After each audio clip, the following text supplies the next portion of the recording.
نداء الحق صوت قد شجاني وبلغني الحقيقة والأماني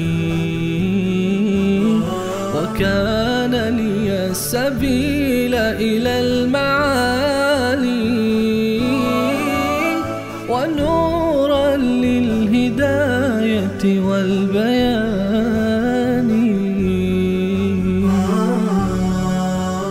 أعوذ بالله من الشيطان الرجيم. بسم الله الرحمن الرحيم.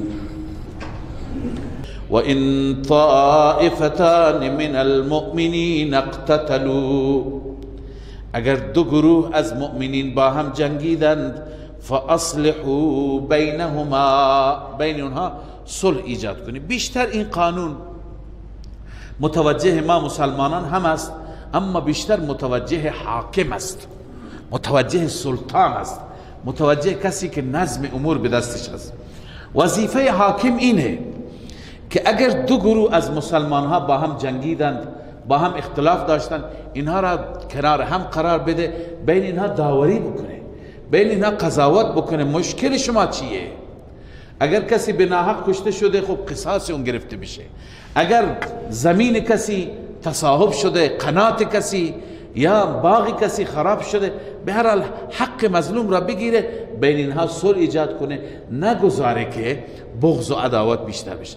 نه اینکه حاکمان، خیلی از حاکمان هستن به خاطر منافع و مصالح خودشون بیشتر جنگ ها را تشویق میکنن تا مردم با هم اختلاف داشته باشن، اینها بتونند یک نفس راحتی بکشن و حکومت بکنند. لذا خیلی جا هستن میبینی که اختلافاتش بین شهرها، اختلافات زبانها، اختلافات اقوام، اختلافات روی چیزها، بسیاری از افراد هم هستن که این اختلافات را تحریک میکنن.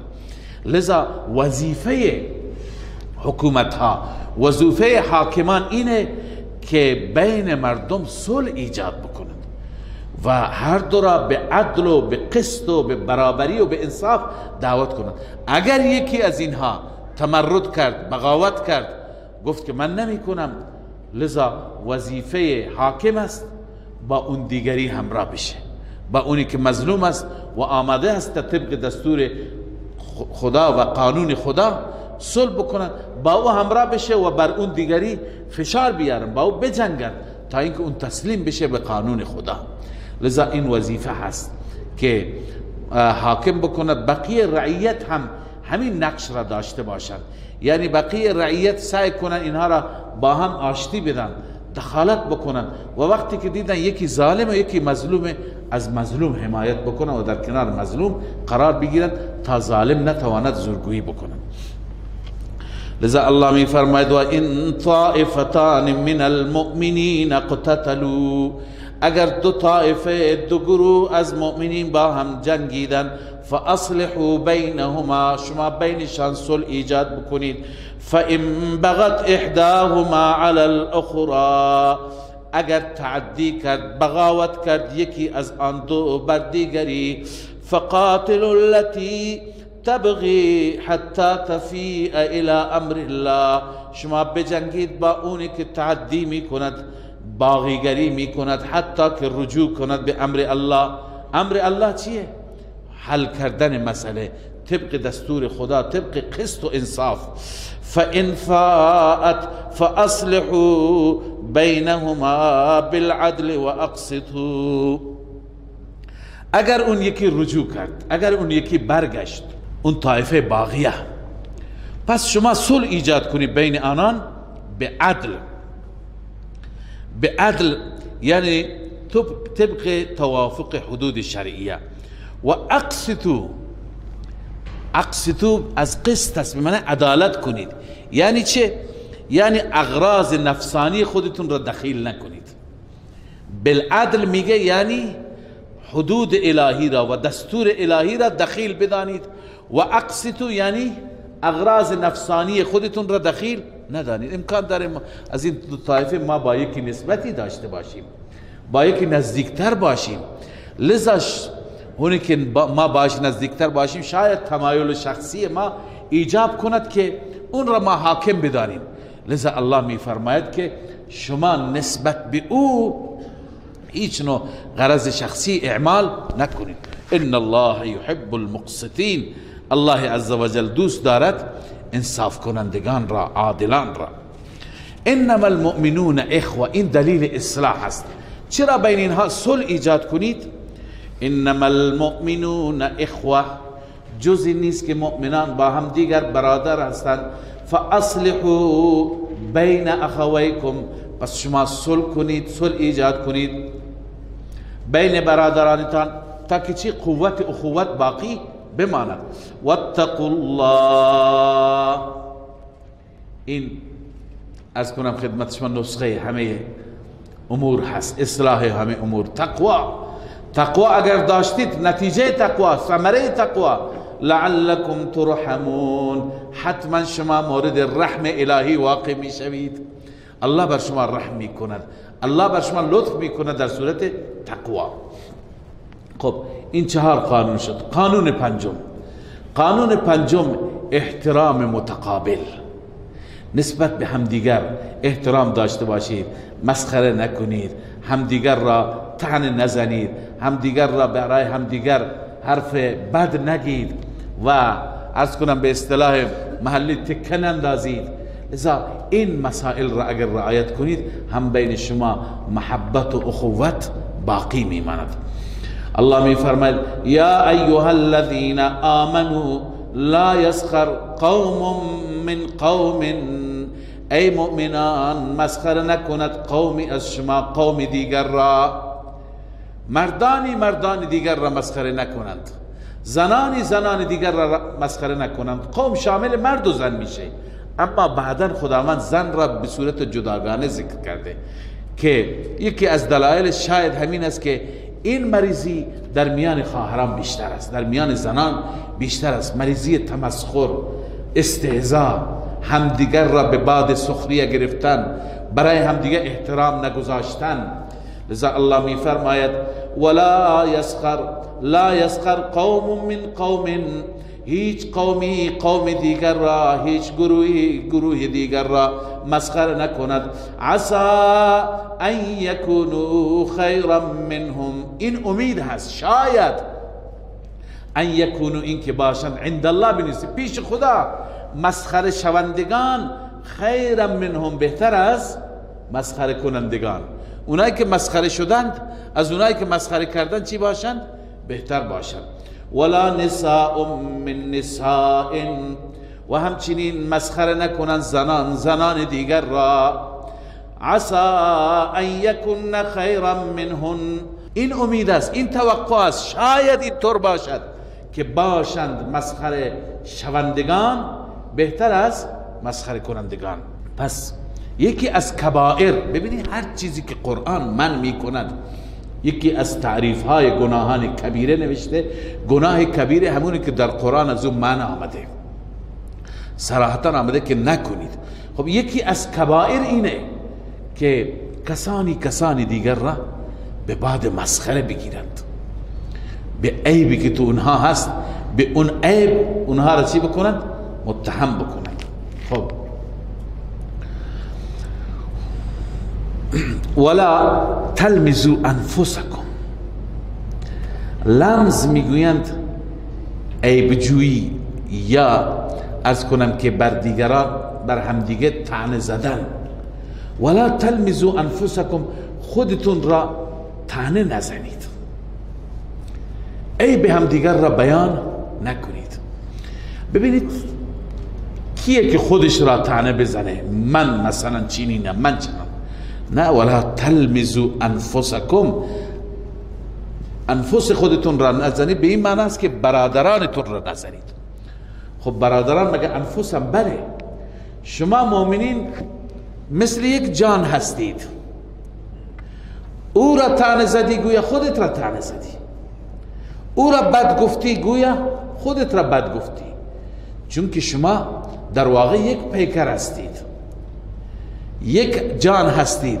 پس همدیگر را که شما مثلا رفیقت را طعنه زدی گویا خودت را طعنه زدی، عیب او عیب تو هست، نقص او نقص تو هست، ضعف او ضعف تو هست. بعضی اینطور توجیه کردن که عرض کردم، بعضی میگن نه، شما که کسی دیگر را طعنه میزنی در واقع خودت را میزنی. چرا؟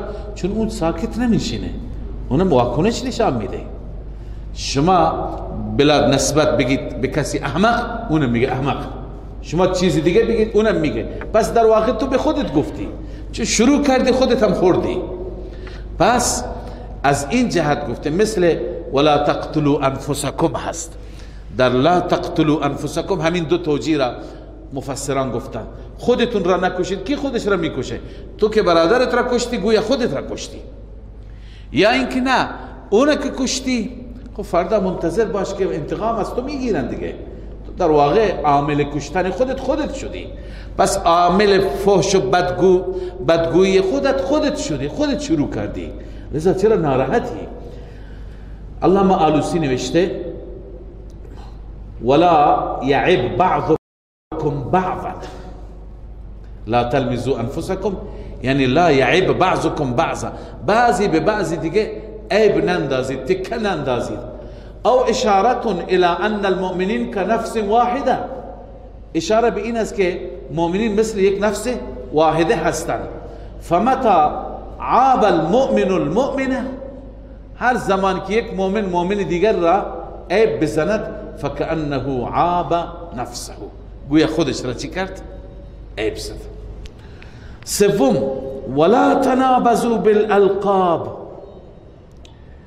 برای همدیگر لقب نیندازید، لقب سوء، لقب بد. النبذ چی هست؟ و النبذ لقب السوء. لقب ارز کنم چه نبذ لقب سوء انداختن، همون که بنده ارز کردم تکه انداختن. و التلقیب المنهی عنه، اون لقبی که از اون من آمده. هو ما يتداخل المدعو به کراهتا، این اونی هست که مدعو به، اون کسی را که شما به اون لقب صدا میزنید اون نمیپسنده، اون از این ناپسند، این ناپسند میداره. لکونه تقصیرا به، به خاطر اینکه مثلا از این لقب کمی او بیان میشه. و عرض کنم که اما ما یحبه فلا بأس به، بعضی هستن بعضی لقب ها هم لقب های خوبی نیستند ولی مردم به اونها را صدا میزنند، اشکال نداره، میگه پروا نداره، خودش پروا نداره، اشکال نداره. مثلا به عنوان مثال ابو هریره چون که رسول الله صلی الله علیه وسلم فرمودند صاحب گربه کوچک هریر، عرض کنم که همون تصغیر هر است، هرتون هست، هریرتون، گربه کوچکی یا همراهش بود یا در کنارش بود. بعد از اون همه میگفتن ابو هریره، چون رسول الله گفته بود برایش افتخار بود. یا سیدنا علی کرم الله وجه یک روزی خوابیده بود، سرش به خاک بود، روی خاکا خوابیده بود. آن حضرت فرمود قم یا ابا تراب. ابا تراب یعنی کسی که خاکالود هستی، با خاکی. لذا بعد از اون ابو تراب به عنوان یکی از افتخارات، چون رسول الله گفته. الان این لقب شاید لقب خوبی نباشه ولی به یک مناسبت دیگری برای خودش افتخار میدانند.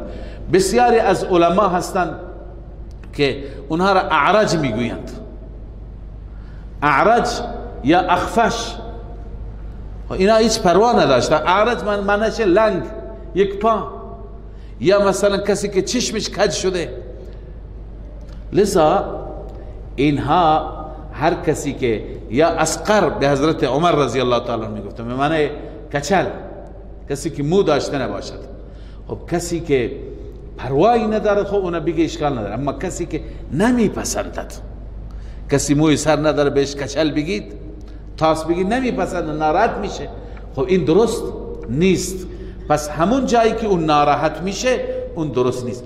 بعد خدای عزوجل میفرما بئس الاسم الفسوق بعد الایمان، بسیار بد است، بئس فعل ذم است، بد است اون نام فسق و نام گناه بعد از ایمان، نام گناه بعد از ایمان. خب ببینید چند چیز هستن اینجا.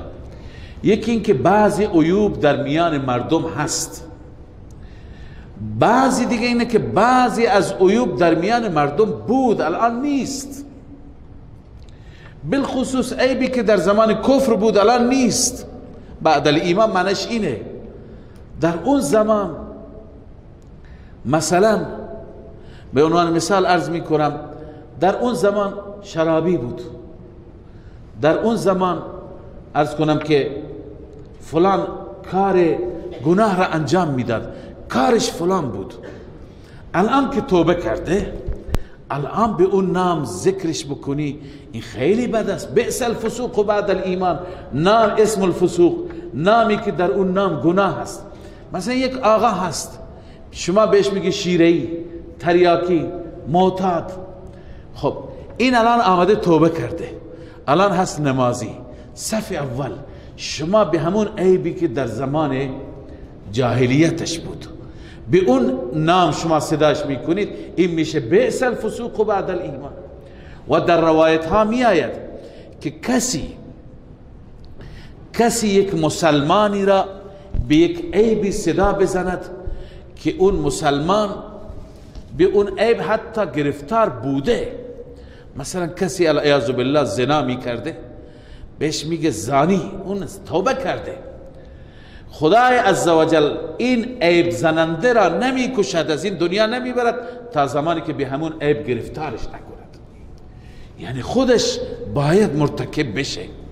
چرا یک مسلمانی را تربت گفت؟ خیلی وقتها بوده کسانی را به عیب بدی طعنه زدند، بعدا خودشون به همون عیب گرفتار شدند.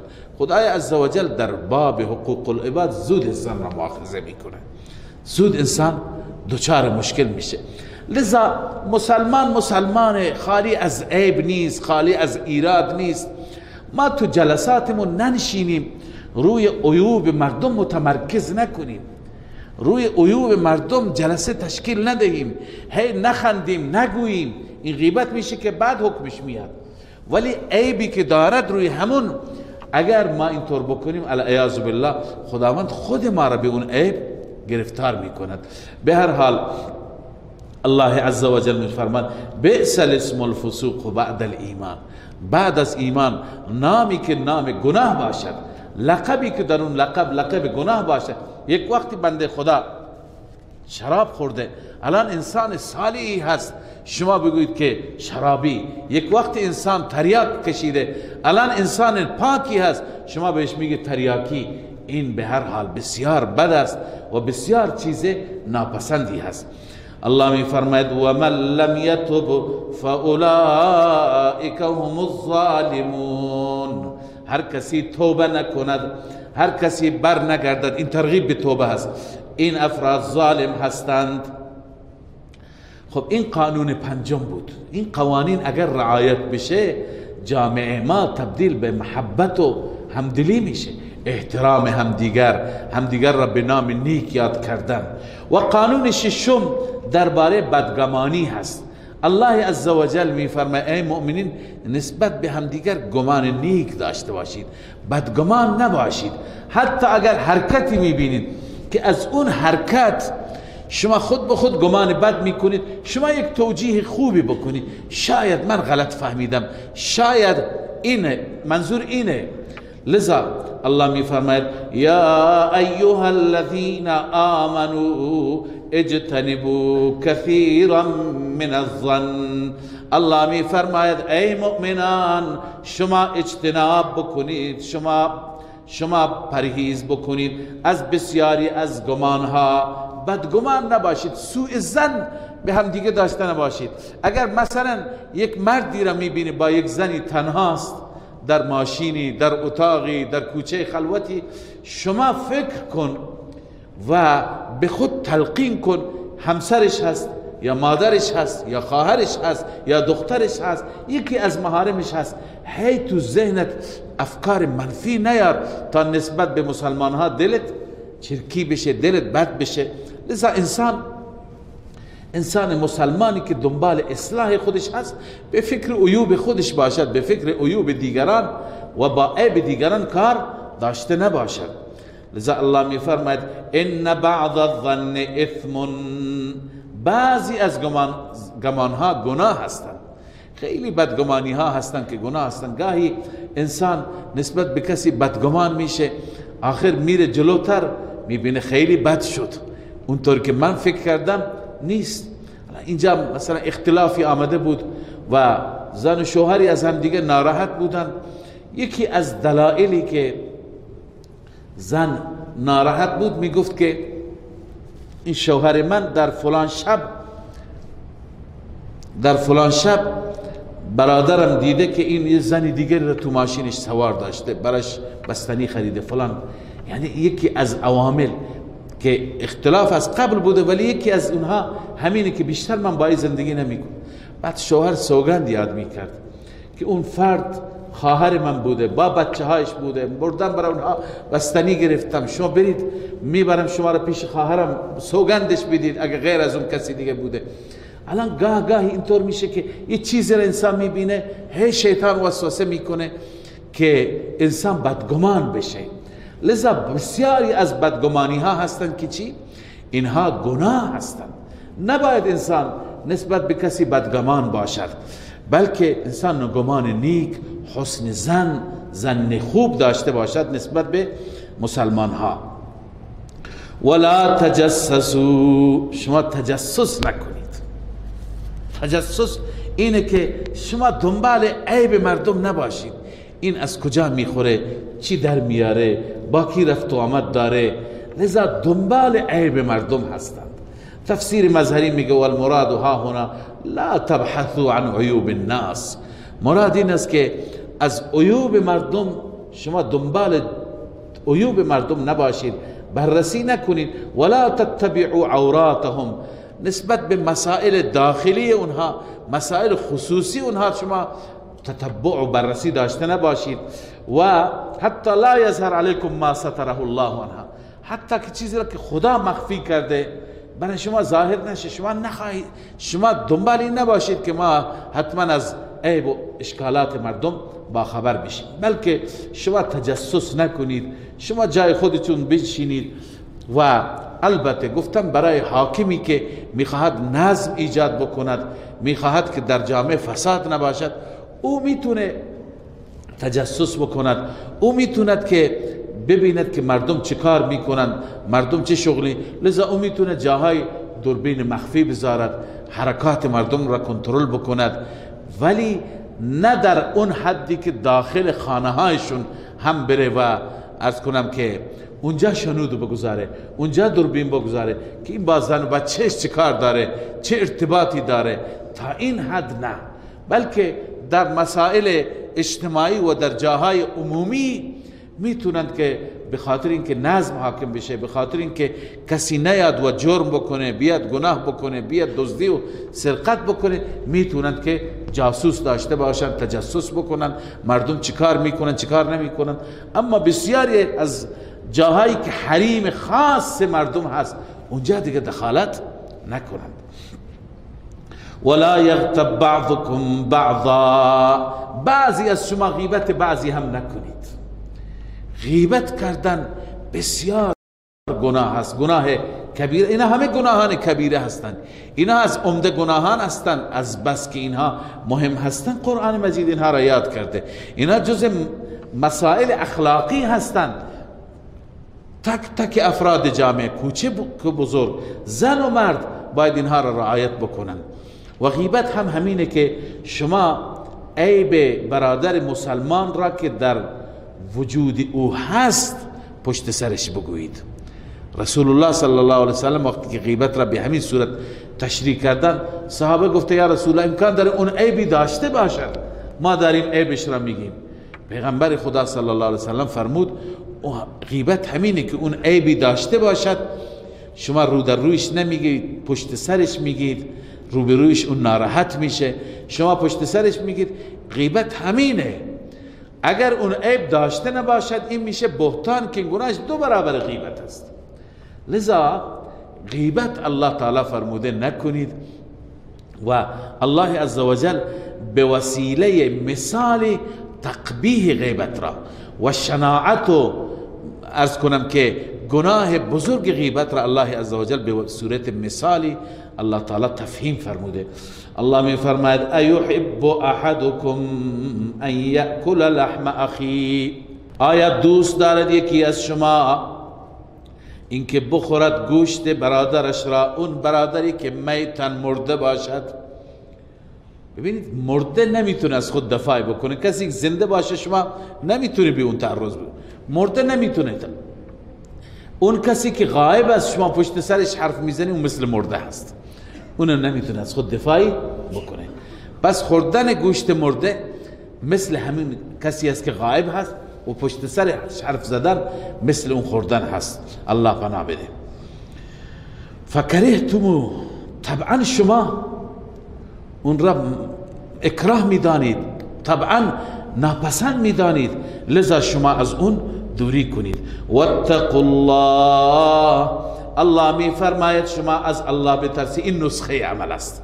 اگر تقوا باشد نه غیبت میکنی، نه سوء ظن داری، نه تجسس میکنی، نه عرض کنم مسخره میکنی، نه تکه مندازی، هیچی نمیکنی.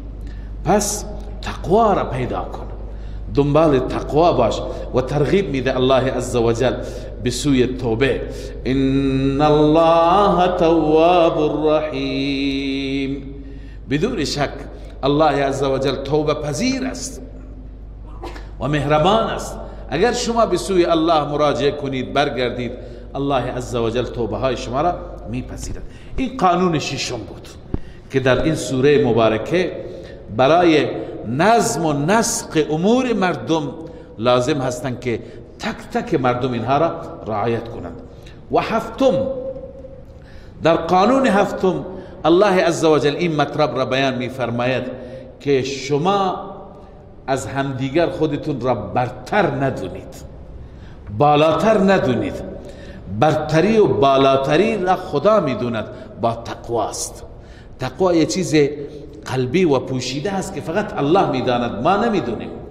لذا الله میفرماید یا ایها الناس انا خلقناکم من ذکر و انثی، ای مردم ما آفریدیم شما را از مرد و زن، از پدر و مادر، همه تون مثل هم پیدا شدید. و جعلناکم شعوبا و قبائل، و شما را تقسیم به شعوب کردیم. شعوب جمع شعبه هست، قبائل جمع قبیله هست. شعوب میگویند قبائل بزرگتر را که تقسیم میشه به چندین قبیله، لذا قبیله تحت عنوان چی میاد؟ شعوب میاد. لذا شما از اقوام مختلف، قبائل مختلف، دستهای مختلف هستید. به خاطر چی؟ لتعارفوا. حکمت این عرض کنم که اختلافی که شما دارید در قوم، در فامیل، به خاطر بهتری و غیر بهتری نیست، به خاطر شناخت است، به خاطر معرفت است. الان هر انسانی را بخوای پیدا بکنی از فلان طایفه، از فلان گروه، عرب، عجم، کرد، بلوچ، فارس، لور، بعد از اونجا باز دیگه تیره ها و قوم هایی دارن، بعد اون تیره ها تحت خودشون دیگه تیره هایی دارن. بالاخره میتونی پیداش بکنی، بشناسی و نسبت به او شناخت. پس این تقسیم بندی و دستبندی که الله بیان فرموده، این به خاطر فضیلت ما بر هم دیگه نیست. ملاک فضیلت اینها نیستن. چرا؟ انسان ها با هم دیگه متفاوتن، یکی فضیلت داره، یکی دیگه افضل تره، اما اینها ملاک نیستن. قومیت، قبیله، شعبه، بلکه ان اکرمکم عند الله اتقاکم، همان اکرم شما و با فضیلت ترین شما، بهترین شما نزد الله با تقوا ترین شماست. اونی که تقوا، خدا ترسیش و اخلاص در قلب اون بیشتر باشد. ان الله علیم خبیر. اینجا الله تعالی بیان فرموده که تقوا را هم من میدونم، کسی دیگه می نمیدونه. الله خوب علیم هست، خوب علم دارد، خبیر است و کاملا خبر دارد، یعنی هم ظاهر شما را و هم باطن شما را الله عزوجل میداند. پس این قانون هفتم بود که خدمت شما عرض کردم. 7 تا ضابطه، 7 تا قاعده و 7 تا قانون برای ما الله عزوجل در این سوره بیان فرموده. بعد از فتح، که بعد از سوره فتح آمد، بعد از فتح برای تدبیر المنزل و برای السیاست المدنیه، برای اینکه یک زندگی منظمی داشته باشیم، زندگی که روی اصول باشد، لذا اینها را باید ما رعایت کنیم. بخش دوم سوره هست. در پایان و بخش دوم خدمت شما عرض کردم که توبیخ و سرزنش است برای منافقین، برای بعضی از اعرابی ها، برای افرادی که اونها به جای اینکه منت شناس باشند و خودشون را ممنون احسانات رب العالمین و رسول مکرمش بدانند که رسول مکرم ما را با رب آشنا کرد، ما را با توحید و یکتاپرستی آشنا کرد، لذا منت بر پیغمبر میگذاشتند. میگویند این در رابطه با، گرچه مورد خاصی باشه، ولی قبلا خدمت شما عرض کردم هیچ وقت آیه را منحصر به مورد نده. این یکی از مواردش است، این یکی از مصادیقش است. میگویند که در رابطه با طایفه بود به نام بنو اسد ابن خزیمه. این بنو اسد ابن خزیمه در سالی که قحط بود، متأثر از قحط شدن، از اطراف آمدن به مدینه طیبه خدمت رسول اکرم صلی الله علیه وسلم و اسلام را قبول کردند. بعد فشارهای اقتصادی که وارد شد، اینها چون که هم اعرابی بودند، دهاتی بودند، هم ایمان پخته‌ای نداشتند، هنوز حقیقت ایمان را نمیدانستند و دنبال منافع و غنایم و مسائل اقتصادی اینجور چیزها بودند. وقتی که میسر نشد، اینها منت گذاشتن، خدمت پیغمبر آمدن، گفتن ببین همه قبایل با شما جنگ کردند، قریش با شما جنگ کرد، بقیه جنگیدن، ما تنها قومی هستیم که نجنگیدیم، بدون جنگ آمدیم مسلمان شدیم، ولی هیچ نفعی از شما عاید ما نمیشه. الله می فرماید در جواب و پاسخ اینها، قالت الاعراب آمنا. عربی ها میگویند، بعضی از عربی ها، ما ایمان آوردیم. قل لم تؤمنوا ولكن قولوا اسلمنا. گرچه ایمان و اسلام با هم لازم و ملزوم هستند، اما از نظر مفهوم و مصداق اونطوری که علما گفتند با هم تفاوت دارند. اون اینه که اسلام نام، عرض کنم که عمل ظاهر است با جوارح. اسلام مثلا نام نماز خوندن هست، نام جهاد هست، نام حج هست، نام صوم و زکات است. و ایمان عمل قلب است، تصدیق قلب هست. انسان از ته دل وقتی که باور بکند، یقین بکند، اذعان داشته باشد، ایمان نام او هست. پس اگر به این معنا باشد ایمان، شما هنوز دلتون اصلاح نشده، دلتون درست نشده، به ظاهر در کنار ما هستید. لذا لم تؤمنوا ولكن قولوا اسلمنا. ایمان هنوز نیاوردید، در درون شما، در ریشه قلب شما جا نگرفته، فقط ظاهرتون هست. ولما يدخل الايمان في قلوبكم. ایمان هنوز در دل شما، در قلب شما، در ریشه های قلب شما جا نگرفته. از اینجا معلوم میشه که محل ایمان هم قلب است. البته عرض کردم ایمان و اسلام با هم تلازم دارند، لازم و ملزوم هستند، مفهومشون یکی هست، مفهومشون ببخشید دوتا هست، ولی هر جا که ایمان باشد اونجا اسلام هم هست، هر جا که اسلام باشد ایمان هم هست. مثلا دوتا واژه هستند، یکی خورشید و یک روز نهار. الان روز مفهومش در مقابل شب است. خورشید یکی از سیارات است. اینا دو تا مفهوم جدا از هم دارن ولی لازم و ملزومه. هرگاه خورشید هست نهارم هست، روزم هست. هرگاه روزم هست خورشید هم هست. پس ببین دو مفهوم جداگانه اما با هم چی دارن؟ تلازم دارند، لازم ملزوم هم دیگه هستن. درسته مفهوم ایمان فرق میکنه با مفهوم اسلام. اسلام نام ارز کنم که اعمال ظاهری هست، ایمان نام کیفیت قلب است، ولی با هم تلازم دارن. فما وجدنا فیها فارسلنا فیها، آیتی هست فما وجدنا فیها غیر بیت من المسلمین، در رابطه با حضرت لوط علیه السلام میاد که فانجینا من کان فیها من المؤمنین فما وجدنا فیها غیر بیت من المسلمین، که الله عزوجل مؤمنین و مسلمین را در این آیات نسبت به سیدنا لوط و اهل بیت ایشون استفاده کرده که هم مؤمن بودند و هم مسلم. پس اینا با هم تلازم دارند. قل لم تؤمنوا، اونا به اون مفهوم از نظر مصداق ایمان نبود اما اسلام ظاهری بود. ولما يدخل الایمان فی قلوبکم، حال به اینها ترغیب میشه، ترغیب به سوی بازگشت به ایمان، ترغیب به سوی ایمان. و ان تطیعوا الله ورسوله لا یلدکم من اعمالکم شیئا، اگر شما الله را و رسول الله را اطاعت کنید کم نمی کند الله از اعمال شما. لا یلدکم لا ینقصکم، از اعمال شما چیزی. ان الله غفور رحیم، این علت چون الله عزوجل هم بخشاینده هست و هم مهربان. انما المؤمنون الذين آمنوا بالله ورسوله، ببینید صفات مؤمنین کاملین در مقابل اعرابی ها. اون جایی که اعرابی ها بودن در مدینه طیبه و منت بر رسول الله صلی الله علیه و سلم میگذاشتند، در همونجا هم صحابه مخلصی بودند که اینها شب و روز خودشون را ممنون احسانات رب و رسولش میدانستند. الله عزوجل از اونها ستایش میفرماید. الله میفرماید انما المؤمنون الذين آمنوا بالله و رسوله، جز این نیست مؤمنین آنهایی هستند که ایمان به الله و رسول دارند.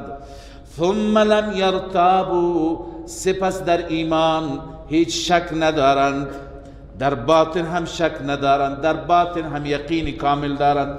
وجاهدوا باموالهم و انفسهم فی سبیل الله، اینها با مالهایشان با جانشان جهاد کردند در راه الله.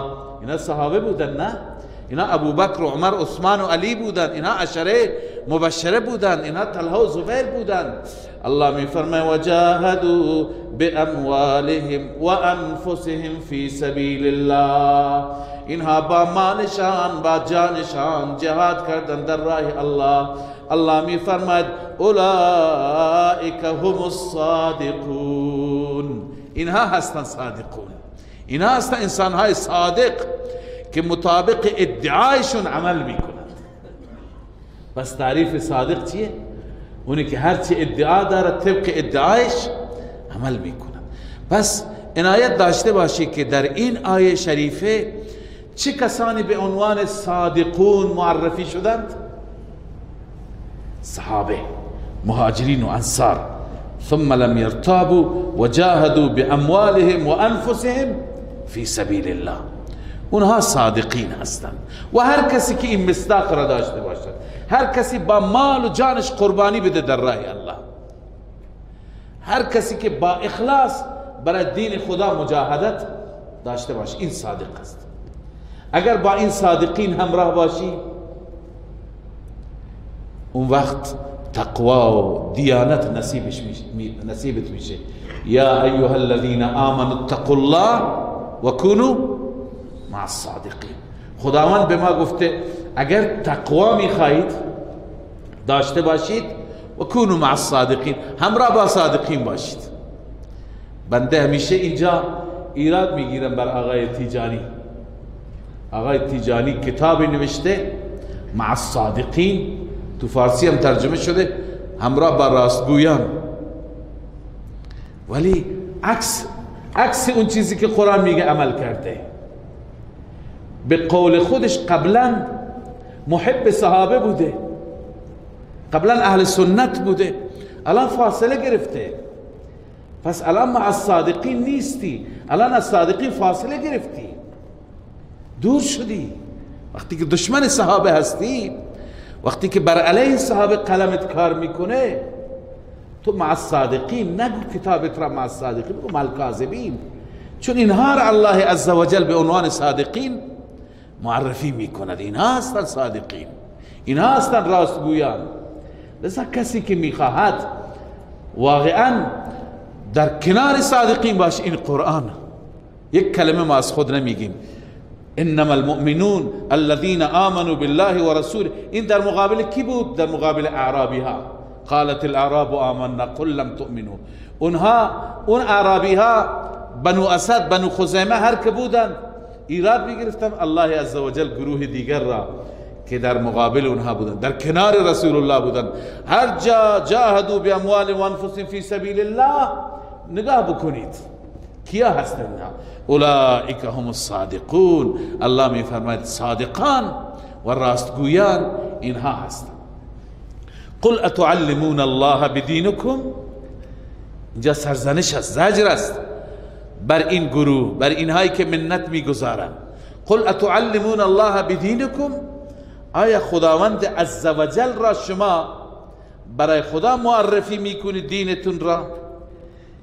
برای خدا شما به خدا آگاهی میدهید، اطلاعات میدهید یا علم میدهید با دینتون، یعنی از دینتون با خبر میسازید؟ یعنی خداوند از نفاق شما خبر ندارد؟ والله یعلم ما فی السماوات و ما فی الارض.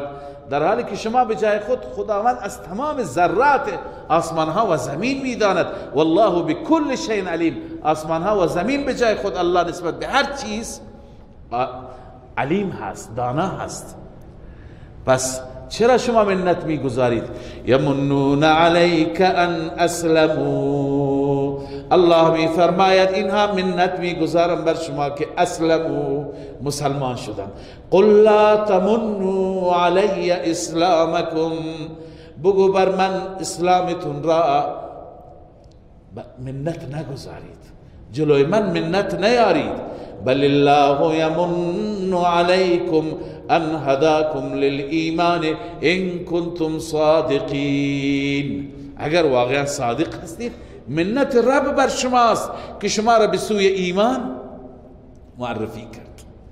لذا نه منت شما بر خدا، لذا منت منه که خدمت سلطان همی کنی، منت منه که خدمت سلطان همی کنی. منت شناس از او که به خدمت گماشتد. تو منت شناس رب باش که تو را هدایت کرد، تو را به عنوان عبد قبول کرد، تو را ایمان داد، تو را راه را نشان داد.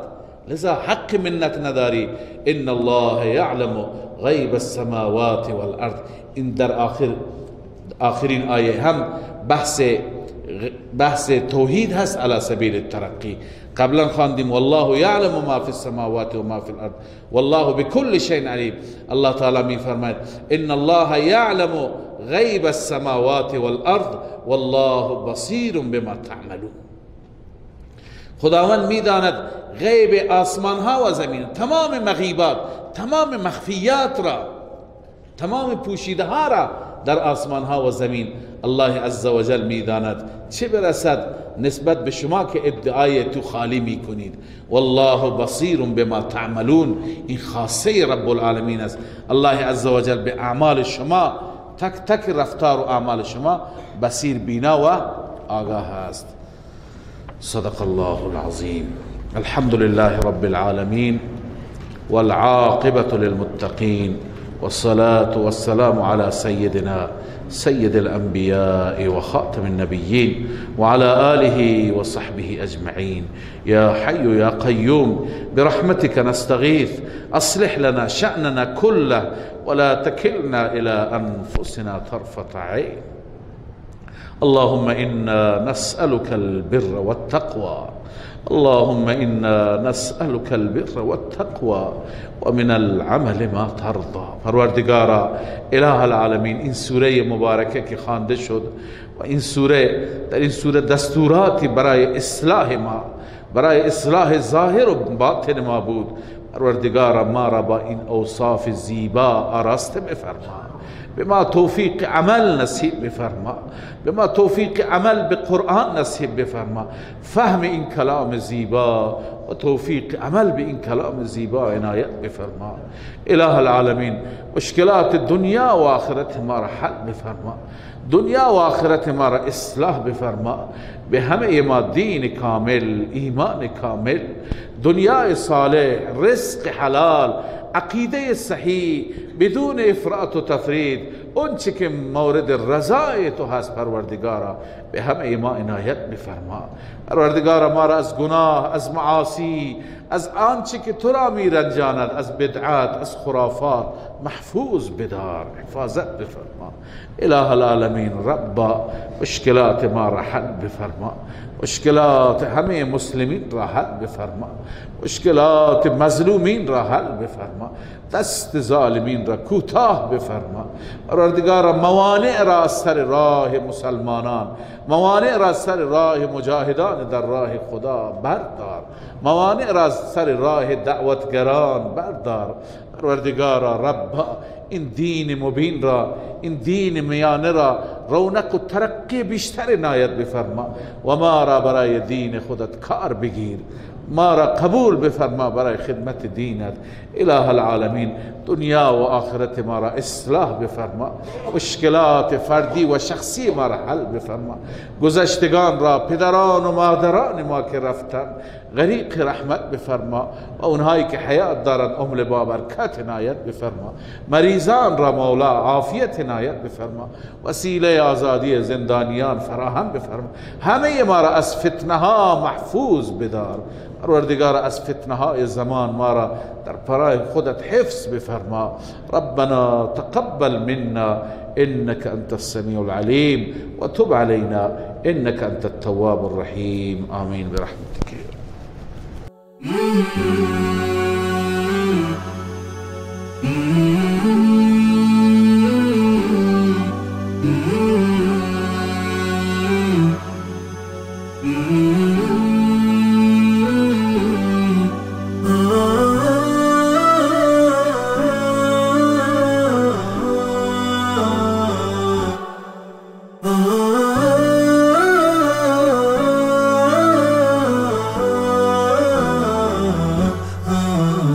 نداء الحق صوت قد شجاني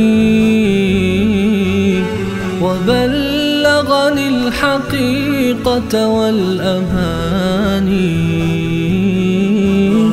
وكان لي السبيل إلى المعالي ونورا للهداية والبيان.